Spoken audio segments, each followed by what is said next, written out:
Unit number 10 ecology. दोस्तों, आप जानते हैं कि यूनिट 10 में टोटल इकोलॉजी के 4 टॉपिक है। उसमें topic number 13 organisms and population, और उस ऑर्गेनिज्म एंड पॉपुलेशन में एक कंटेंट का स्टडी करेंगे, organismic responses to abiotic factors के बारे में। इस टॉपिक से 2 क्वेश्चंस हमेशा नीट में बिलोंग्स करते हैं। Myself Datta Shinde biology tutorials आपका स्वागत करता है। तो चलो शुरू करते हैं organismic responses to abiotic factors के बारे में। यहाँ पर देखिए कि आप क्या लिखा है एनसीईआरटी ने, the abiotic conditions of many habitats. कौन से है अबायोटिक कंडीशंस? यानी कि सनलाइट हो, वाटर हो, या एटमॉस्फेयर हो, या टेम्परेचर हो, या विंड हो। ये अबायोटिक कंडीशंस ये नॉन लिविंग थिंग्स होती है। और हैबिटेट की जब बात करते हैं तो ये फॉरेस्ट हैबिटेट हो, या ग्रासलैंड हैबिटेट हो, या डेजर्ट हो, या ओशन हो, या रिवर हो। तो ये habitats may very drastically in a time. तो इस लाइन का मतलब क्या है कि कई हैबिटेट की अबायोटिक कंडीशंस टाइम के साथ काफी वेरी होती है, डिफरेंट होती है, भिन्न भिन्न हो सकती है। तो वी नाउ आस्क, अब हम पूछते हैं कि ऐसे हैबिटेट में how do organism living in such habitat cope और मैनेज विद स्ट्रेसफुल कंडीशंस। तो ये ड्रास्टिक हैबिटेट में रहने वाले ऑर्गेनिज्म स्ट्रेसफुल कंडीशन का सामना या मैनेज कैसे करते हैं। तो दूसरा क्वेश्चन यहाँ पर पूछा है कि व्हाई अ हाईली वेरिएबल यानी कि changeable external environment should bother organisms after all. तो यहाँ पर देखिए कि ये living things, plants, protist, fungi, bacteria और एनिमल्स, इनकी ही बात करेंगे लिविंग ऑर्गेनिज्म के बारे में। क्यों एक हाईली वेरिएबल एक्सटर्नल एनवायरनमेंट ने ऑर्गेनिज्म को परेशान करना चाहिए।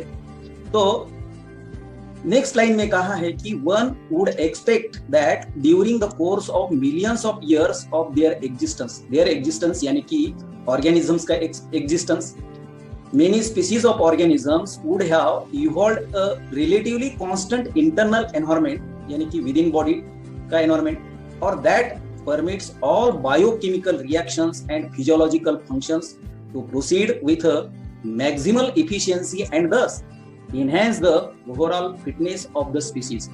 ये very important line है भाइयों। ये लाइन का मतलब क्या है कि कोई एक एक्सपेक्ट करेगा, उम्मीद करेगा कि ऑर्गेनिजम्स का एग्जिस्टेंस या अस्तित्व मिलियंस ऑफ ईयर्स के दौरान ऑर्गेनिजम्स की कई स्पीशीज ने relative stable internal environment evolve किया होगा, जो सभी बायोकेमिकल प्रोसेस और फिजियोलॉजिकल फंक्शंस को मैक्सिमल इफिशियंसी के साथ आगे बढ़ने की परमिशन है, और इस प्रकार ओवरऑल स्पीशीज फिटनेस को बढ़ाते हैं। तो यहाँ पर देखिए कि बात की है कांस्टेंट इंटरनल एनवायरनमेंट यानी कि विद इन बॉडी टेम्परेचर, और यही परमिट करता है ऑल बायोकेमिकल रिएक्शंस। तो बायोकेमिकल रिएक्शन यानी कि transformation of one molecule to a different molecule inside the cell. और फिजियोलॉजिकल फंक्शंस की जब बात की है तो ऑर्गेनिज्म ये अबायोटिक फैक्टर्स को रिस्पॉन्सिवनेस या मूवमेंट या रिप्रोडक्शन या ग्रोथ या रेस्पिरेशन करता है। तो ये सभी बायोकेमिकल रिएक्शन और फिजियोलॉजिकल फंक्शंस ये प्रोसीड्स करते हैं मैक्सिमल एफिशिएंसी के साथ, और ये ऑर्गेनिज्म को एनहांस करता है फिटनेस ऑफ द स्पीशीज। किसी भी ऑर्गेनिज्म की स्पीशीज हो उसका फिटनेस बढ़ाता है। ये हुई बात फिटनेस ऑफ स्पीशीज की। तो आगे बात करते हैं प्यारे दोस्तों की यहाँ पर ऑर्गेनिज्म दिए है, और ये इंटरनल एनवायरनमेंट की जो भी कॉन्स्टेंसी है, ये इंटरनल एनवायरनमेंट की कॉन्स्टेंसी को होमियोस्टेसिस कहते हैं। याद रखिए यहाँ पर कि ये इंटरनल एनवायरनमेंट की constituency for example could be in terms of optimal temperature and osmotic concentration of body fluids। तो ये ऑप्टिमल टेम्परेचर इसे होमियोस्टेसिस कहते हैं। और बॉडी फ्लूइड की जब बात करते हैं तो वाटर, सॉल्ट और ब्लड उस ऑर्गेनिज्म के सेल के अंदर होते हैं, और ऑप्टिमल टेम्परेचर या ऑस्मोटिक कॉन्सेंट्रेशन जो है तो ये सोलूट का कॉन्सेंट्रेशन होता है। तो ये लाइन कह रही है कि ये इंटरनल एनवायरनमेंट की जो भी कॉन्स्टेंसी होती है, उदाहरण के लिए बॉडी फ्लूइड्स के ऑप्टिमम टेम्परेचर और ऑस्मोटिक कॉन्सेंट्रेशन के संदर्भ में हो सकती है। आगे बात की है कि क्या लिखा है आगे, ideally then the organism should try to maintain the constancy of its internal environment. तो ये क्या कर रहे हैं, आदर्श रूप से आइडियली ऑर्गेनिज्म को अपने इंटरनल एनवायरनमेंट की कॉन्स्टेंसी या स्थिरता बनाए रखने की कोशिश करनी चाहिए। और ये जो क्या कहते हैं आगे कि टेंडेंसी ऑफ बायोलॉजिकल सिस्टम, किसी भी ऑर्गेनिज्म की बायोलॉजिकल सिस्टम हो तो ये एक्सटर्नल एनवायरनमेंट को रेजिस्ट करती है चेंज के लिए, तो इसे होम्योस्टेसिस कहते हैं। यहाँ पर लिखा है कि tendency of biological system to resist change process is called as homeostasis, यानी कि इंटरनल एनवायरनमेंट कांस्टेंट होना, बॉडी फ्लूइड्स कांस्टेंट होना। आगे लिखा है कि despite varying changing external environment तो समय के साथ चेंज होता है, और ये एक्सटर्नल एनवायरनमेंट की condition that tend to upset its homeostasis, ये एक्सटर्नल एनवायरनमेंट में कभी चेंजेस होता है तो ये उस ऑर्गेनिज्म में बिगाड़ भी हो सकता है या अपसेट भी हो सकता है।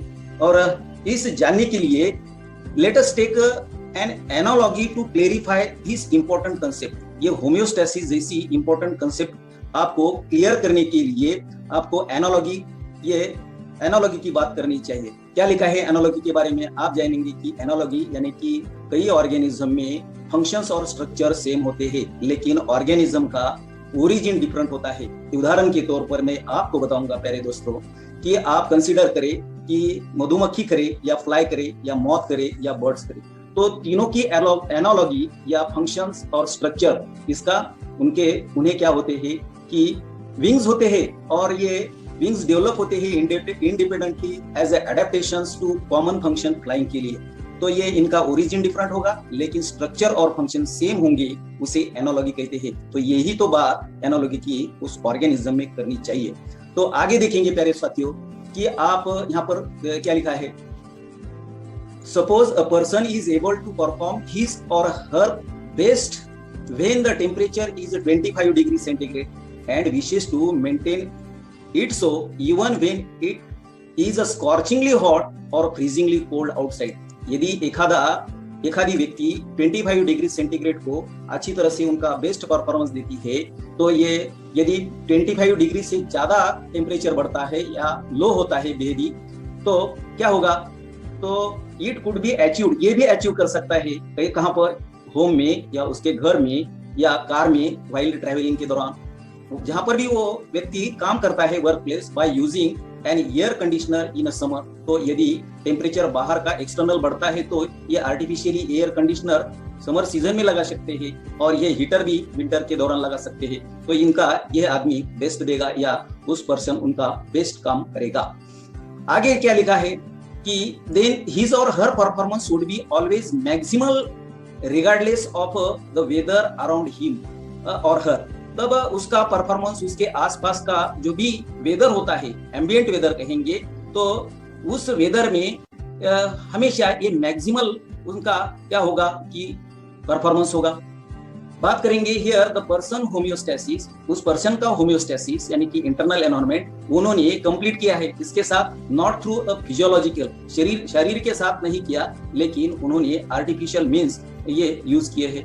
तो ये हुई बात परफॉर्मेंस या होम्योस्टेसिस की। यदि फ्रेश कंडीशन होती है, हॉट होता है बाहर का टेम्परेचर या कोल्ड होता है, तब ये आर्टिफिशियली यूज करके वो पर्सन क्या करता है, उनका होम्योस्टेसिस मेंटेन करता है।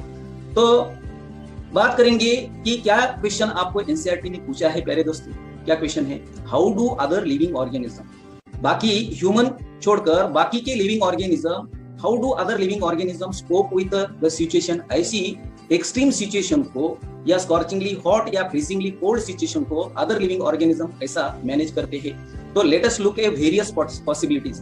तो आप इस फिगर के साथ आप यहाँ पर स्टडी करेंगे। 2010 में नीट में पूछा था कि ये आपको फिगर दी थी और यहाँ पर फिगर में आपको 3 पॉसिबिलिटीज है, कन्फर्मर्स, रेगुलेटर और पार्शियल रेगुलेटर। तो ये आपको आइडेंटिफाई करने के लिए क्वेश्चन पूछा था, याद रखिए प्यारे साथियों। अदर ऑर्गेनिज्म की यहाँ पर बात की है, एक्स एक्सिस पर आपको एक्सटर्नल लेवल दी है एनवायरनमेंट की, हीट हो या कोल्ड, वाई एक्सिस को इंटरनल लेवल दी है एनवायरनमेंट की, हीट या कोल्ड, फिजियोलॉजिकल कंडीशंस दी है एक्सटर्नल की।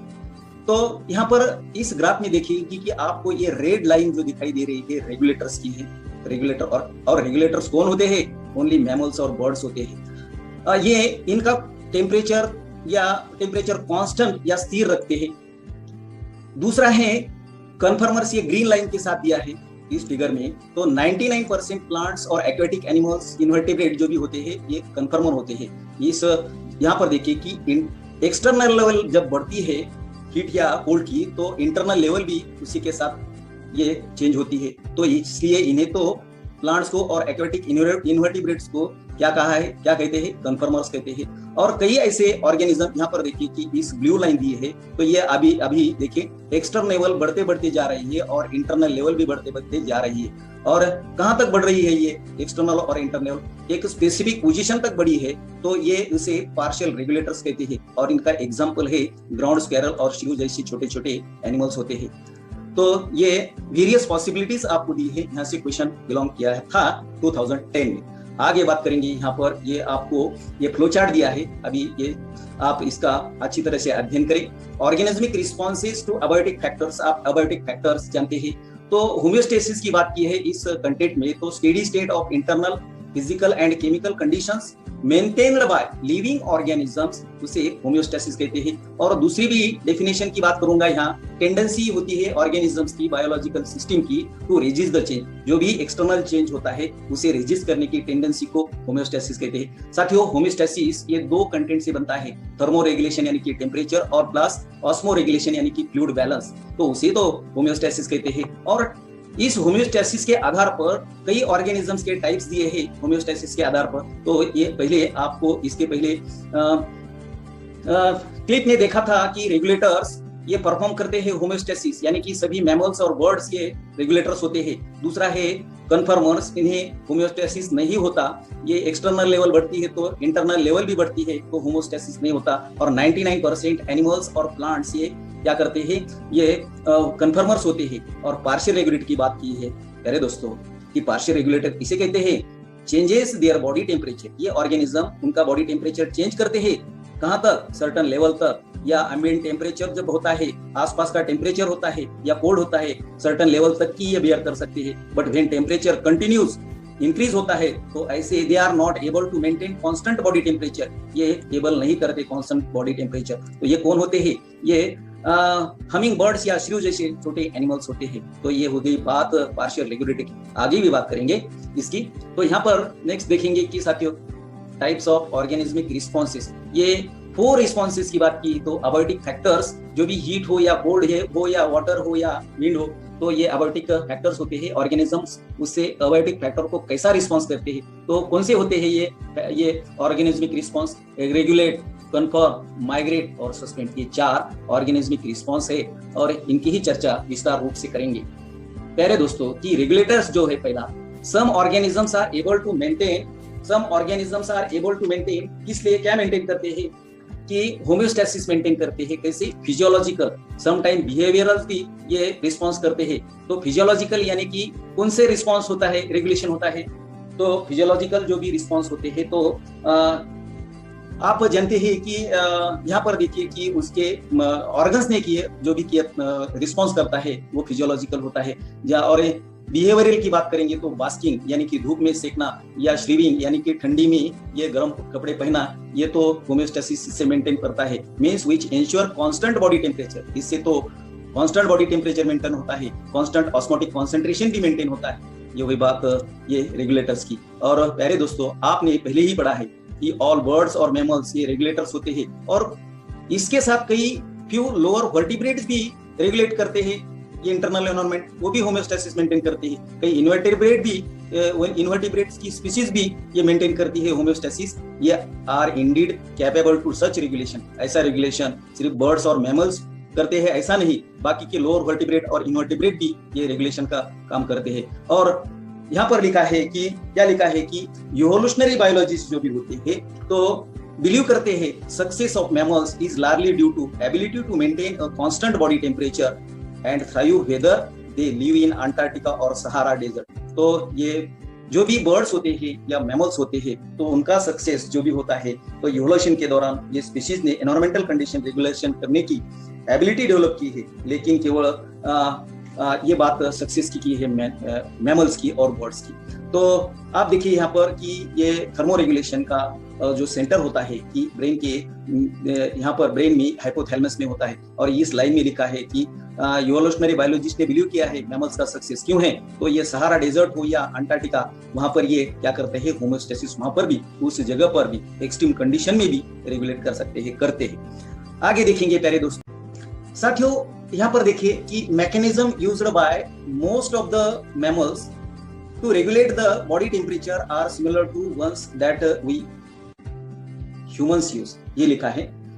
और human maintain a constant body temperature 37 degree centigrade, और उसे फ़ारेनहीट की जब बात करते हैं तो 96.6 डिग्री फ़ारेनहीट ये कांस्टेंट बॉडी टेम्परेचर ह्यूमन का होता है। और ह्यूमन का ये टेम्परेचर रेगुलेशन का सेंटर ये हाइपोथैलेमस में होता है, यहाँ पर देखिए। और लिखा है कि in summer when outside temperature is more, yes really more होता है आउटसाइड टेम्परेचर समर सीजन में then our body temperature, we sweat profusely. आपको क्या होता है कि गर्मियों में पसीना आता है, गर्मियों में जब आउटसाइड का टेम्परेचर हमेशा बॉडी टेम्परेचर से हाई होता है तो हमें पसीना आता है, और ये परिणामी क्या होता है कि आपको इवेपोरेट होता है, कैसे स्वीटिंग प्रोफ्यूजली होती है। और इनका रिजल्ट जो भी होता है, रिजल्टिंग यानी कि इवेपोरेशन कूलिंग, यानी कि जैसा कि कूलिंग की बात की है, इवेपोरेटिंग कूलिंग, जैसा कि ऑपरेशन में यहाँ पर कि डेजर्ट कूलर के साथ जैसा ऑपरेशन होता है वैसे ही ह्यूमन के साथ होता है, similar to what happens with the desert cooler in operation जो brings down the body temperature. तो ये बॉडी टेम्परेचर ये डाउन कर सकते हैं डेजर्ट कूलर के साथ या एयर कंडीशनर के साथ। In winter when the temperature is much lower than 37 degree, 37 degree से ठंडियों में ये 37 के नीचे टेम्परेचर होता है तो वी स्टार्ट शिवर, तो आप क्या करते हैं, थरथराहट होती है। और ये kind of exercise which produces heat and raises the body temperature. तो ठंडियों में आप कैसा बर्ताव करते हैं, तो प्यारे दोस्तों की ठंडियों में शिवर होती है। तो यही इसी ह्यूमन बॉडी के अंदर जो भी नर्व इंपल्सेस ये सेंड किए जाते हैं हाइपोथैलेमस से ये नर्व इंपल्स सेंड किए जाते हैं कहाँ, स्केलेटल मसल्स को, और bring about a rapid contraction होता है स्केलेटल मसल का, और स्केलेटल मसल जनरेट करते हैं हीट।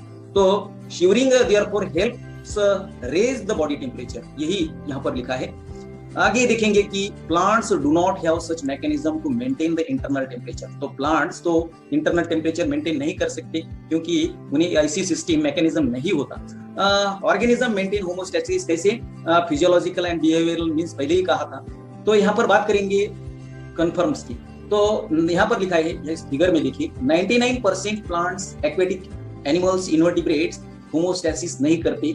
और ये फिगर में उसे क्या कहा है कि कन्फर्मर्स कहा है, ये इसकी ही बात करेंगे यहाँ पर। Majority 99% of animals and all plants are conformers, can not maintain constant internal environment. तो their body temperature changes, plants का और एनिमल्स का बॉडी टेम्परेचर चेंज होता है विद द एम्बिएंट टेम्परेचर, आसपास का ऑल साइड का जो भी टेम्परेचर होता है उसके साथ ये चेंज होता है। इस फिगर में देखिए ये होमोस्टेसिस नहीं करते, तो इनका graph x axis is directly proportional to y axis दिया है, यानी कि एक्सटर्नल लेवल बढ़ेगा तो इंटरनल लेवल भी टेम्परेचर की बढ़ेगी।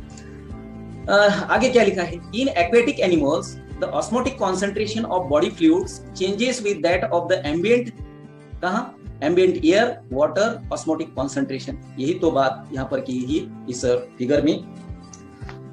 आगे लिखे क्या लिखा है, these animals and plants are conform. तो ऐसे एनिमल्स को और प्लांट्स को कन्फर्मर कहा करते हैं। और considering the benefits of constant internal environment to organism, तो कांस्टेंट इंटरनल एनवायरनमेंट कई ऑर्गेनिजम्स को होता है। We must ask why the conformers had not evolved to become a regulator. तो कन्फर्मर ये रेगुलेटर कैसे इवॉल्व नहीं हुए, तो organism change their osmotic concentration of body fluid change with that of the ambient air water osmotic concentration. ये conformer के लिए बात कही है। क्या लिखा है कि ये जो कन्फर्मर्स होते हैं एक्वेटिक एनिमल्स और प्लांट 99% प्लांट्स, तो have not evolved rather than they become a regulators because regulation is a energetically inexpensive process होती है। बहुत ही इंपॉर्टेंट लाइन, इससे अभी अच्छी तरह से पढ़ ले। अगेन कि क्या लिखा है कि ये कन्फर्मर हैव नॉट इवॉल्व्ड कैसे ये रेगुलेटर नहीं इवॉल्व हुए एक term, they have become a regulator नहीं इवॉल्व हुए, क्योंकि रेगुलेशन जो भी होती है एनर्जेटिकली एक्सपेंसिव प्रोसेस होती है। बात करेंगे आगे, रिकॉल द एनालॉजी, ये यहाँ पर देखिए कि recall the human analogy we used about much as they like how many people can really afford an air conditioner. तो ये एयर कंडीशनर कितने पीपल्स लोग ये अफोर्ड कर सकते हैं। तो many simply sweet it out, कई पीपल स्वीट आउट होता है बॉडी में ये और छोड़ देते हैं, ये रिजाइन देम से, ये पसीना आता है। सब ऑप्टिमल परफॉर्मेंस जितना हो सके उतना परफॉर्मेंस दे सकते हैं, कहाँ कौन सी कंडीशन में, हॉट समर मंथ्स में। और आगे बात करेंगे पार्शियल रेगुलेटर्स की। तो पार्शियल रेगुलेटर्स ये श्रीयू और हमिंगबर्ड पहले ही कहा मैंने अपने, ये आप जानते हैं कि thermoregulation is energetically expensive for many organism. तो इन्हें भी पार्शियल रेगुलेटर्स को भी थर्मोरेगुलेशन ये एक्सपेंसिव प्रोसेस है, ये होता है। और ये this is true for small animals like shrews and hummingbirds. इसमें ये श्रीयू और हमिंगबर्ड में ये दिखाई देता है पार्शियल रेगुलेटर। हीट लॉस और heat gain is a function of surface area. यह बेहद ही महत्वपूर्ण लाइन है, इससे याद रखें कि हीट लॉस और हीट का गेन ये फंक्शंस ये होता है सरफेस एरिया। सरफेस एरिया यानी कि ये एरिया ऑफ आउटर पार्ट, इस ऑर्गेनिज्म के आउटर पार्ट का एरिया, उसे सरफेस एरिया कहेंगे। और since small animals have larger surface area, ये हमिंग बर्ड्स हो या श्रीयू हो, इन्हें लार्जर सरफेस एरिया होता है रिलेटिव टू देयर हॉलो यानी कि ऑक्यूपाइड स्पेस के साथ। They tend to lose body heat very fast, ये जल्दी उनकी बॉडी हीट लूज करते हैं when it is cold outside. यदि आउटसाइड कोल्ड होता है तो जल्दी ये हीट वेरी फास्ट लूज करते हैं। और देन क्या होता है, then they have expend much energy to generate body heat through the metabolism. उस छोटे छोटे ऑर्गेनिज्म को ये बॉडी हीट जनरेट करने के लिए मेटाबॉलिज्म करना पड़ता है। और this is the main reason why very small animals are rarely found in a polar region. ऐसे छोटे एनिमल्स पोलर रीजन में देखने को क्वचित देखने को मिलते हैं। और during the course of evolution, यहाँ क्या लिखा है कि इवोल्यूशन के दौरान some species have evolved ability to regulate. कई स्पीसीज ने एनवायरमेंटल कंडीशन रेगुलेट करने की क्षमता डेवलप की है इनके बॉडी के अंदर, but only a limited range. कहाँ तक कि लेकिन केवल लिमिटेड एनवायरमेंटल कंडीशन में, environmental condition beyond which they simply confirm, उसे पार्शियल रेगुलेटर्स कहते हैं। लेकिन केवल लिमिटेड एनवायरमेंट में, एनवायरमेंटल कंडीशन में, जिसके आगे वे केवल पार्शियल रेगुलेटर्स कहलाते हैं। तो ये वही बात यहाँ पर देखिए कि पार्शियल रेगुलेटर्स की बात करते हैं। तो इस फिगर में देखिए कि ब्लू लाइन से दिया है, ये एक्सटर्नल लेवल काफी देखिए जब बढ़ता है और इंटरनल लेवल भी बढ़ता है, लेकिन कहाँ तक लिमिटेड रेंज दी है। तो ऐसे ऑर्गेनिज्म को पार्शियल रेगुलेटर कहते हैं। ये वही बात पार्शियल रेगुलेटर। आगे देखेंगे भाइयों कि if stressful external conditions localised और remain only a short duration, तो ये स्ट्रेसफुल कंडीशन शॉर्ट ड्यूरेशन में होती है एक्सटर्नल कंडीशंस, तो ऑर्गेनिज्म उसे two other alternative for survival होते हैं। ये जीने के लिए दो अल्टरनेटिव की बात की है यहाँ पर। और देखिए कि एक सर्वाइवल के लिए माइग्रेशन करना पड़ेगा, नहीं तो सस्पेंड करना पड़ेगा। इसकी ही चर्चा यहाँ पर करेंगे साथियों। ये माइग्रेट की बात करते हैं। किसे कहते हैं माइग्रेट? तो organism can move away, organism move करता है। ये कैसे अवे करता है? टेम्पररी यानी कि शॉर्ट पीरियड के लिए, from stressful habitat to move a hospitable area and return when stressful period is over. तो ये इंपॉर्टेंट लाइन है। ऑर्गेनिज्म मूव करता है जब वो जो जहां पर भी जिस हैबिटेट में रहता है, यदि उस हैबिटेट में स्ट्रेसफुल हैबिटेट बनी तो ये हॉस्पिटेबल एरिया में वो माइग्रेट करेगा, मूव करेगा शॉर्ट पीरियड के लिए। इन ह्यूमन एनालॉजी की बात करेंगे। This strategy is like a person moving from Delhi to Shimla for a duration of summer. Summer season के दौरान ये ह्यूमन क्या करते हैं कि दिल्ली में बहुत ही गर्मी रहती है और ये ठंडी जगह शिमला जहाँ नजदीक है, वहाँ हिल स्टेशन है, वहाँ ये गर्मियों के दौरान ये क्या करते हैं? माइग्रेट करते हैं। ये हुई बात ह्यूमन एनालॉजी की। साथियों आगे बात करेंगे कि मेनी एनिमल्स पर्टिकुलरली बर्ड्स की बात करते हैं। ड्यूरिंग द विंटर अंडरटेक के long distance migrations to more hospitable area. तो कई ऐसे बर्ड्स होते हैं तो हॉस्पिटल एरिया में आते हैं, लॉन्ग डिस्टेंस पार करके आते हैं, माइग्रेशन करके। ये कौन होते हैं भाई? Every winter the famous Keoladeo national park, ये भरतपुर डिस्ट्रिक्ट में है, भरतपुर डिस्ट्रिक्ट में राजस्थान की स्टेट में, host thousands of migratory birds coming from Siberia and other extremely cold northern regions of Russia. तो रशिया में यहाँ पर देखिए ये साइबेरिया नॉर्थ रशिया का पार्ट है। यहाँ से विंटर सीजन में बहुत ही ये बर्फबारी होती है और वहाँ पर उन्हें खाना नहीं मिलता। वो इंडिया में ये हॉस्पिटेबल एरिया है इस माइग्रेटरी बर्ड्स को। ये यहाँ पर ये इंडिया में भरतपुर राजस्थान में ये माइग्रेट करते हैं। तो ये टेम्परेरी माइग्रेशन होता है। तो ये स्ट्रेसफुल एक्सटर्नल कंडीशन साइबेरिया की हुई है और ये हॉस्पिटेबल एरिया इंडिया में भरतपुर राजस्थान में ये आए हैं उन्हें खाना खाने के लिए, रहने के लिए। और यदि ये उस एरिया साइबेरिया की कंडीशन अगेन उनके लिए फेवरेबल बनती है तो अगेन इंडिया से साइबेरिया तक ये माइग्रेट करेंगे। आगे बात करेंगे साथियों सस्पेंड की। पर यहाँ पर देखिए कि स्पोर्स की बात की है तो आप जानते हैं प्यारे दोस्तों की इन bacteria, fungi and lower plants, तो इन्हें क्या होता है बैक्टीरियल सेल जो भी होती है स्पोर डेवलप करते हैं। फंगी, बैक्टीरिया और lower plants thick walled spores होते हैं। तो बैक्टीरिया आप जानते हैं कि बैक्टीरियल का बैक्टीरियल स्पोर, फंगल स्पोर, तो लोअर प्लांट्स की बात की है इन्हें थिक वॉल्ड स्पोर्स होते हैं after form which help them to survive in unfavorable conditions। और जब फेवरेबल कंडीशन आती है तो ये स्पोर जर्मिनेट होते हैं after availability of suitable environment में। तो बैक्टीरिया की सेल वॉल आप जानते हैं कि ये काफी थिक होती है। ये बैक्टीरिया की सेल वॉल ये ईस्ट की सेल और काइटिन से बनती है। और ये आप देखेंगे कि ये लोअर मॉसेस, ब्रायोफाइटा जो भी मॉसेस बिलोंग करते हैं ब्रायोफाइटा से, और ये फर्न्स बिलोंग करते हैं टेरिडोफाइटा से, इन्हें स्पोर्स होते हैं। ये इनकी बात करेंगे यहाँ पर कि बात करेंगे सीड्स। तो हायर प्लांट्स के seeds and some other vegetative reproductive structures serve as means of tie over a period of stress beside helping in a dispersal. तो ये सीड भी क्या करते हैं कि स्ट्रेसफुल कंडीशन में सीड हो या वेजिटेटिव पार्ट्स हो। यहाँ पर देखिए ब्रायोफाइलम का ये आपको लीफ दिया है। ब्रायोफाइलम के पर ये बर्ड्स आते हैं, ये बर्ड्स, और इससे ही ये वेजिटेटिव रिप्रोडक्शन का पार्ट है, वेजिटेटिव रिप्रोडक्टिव स्ट्रक्चर है।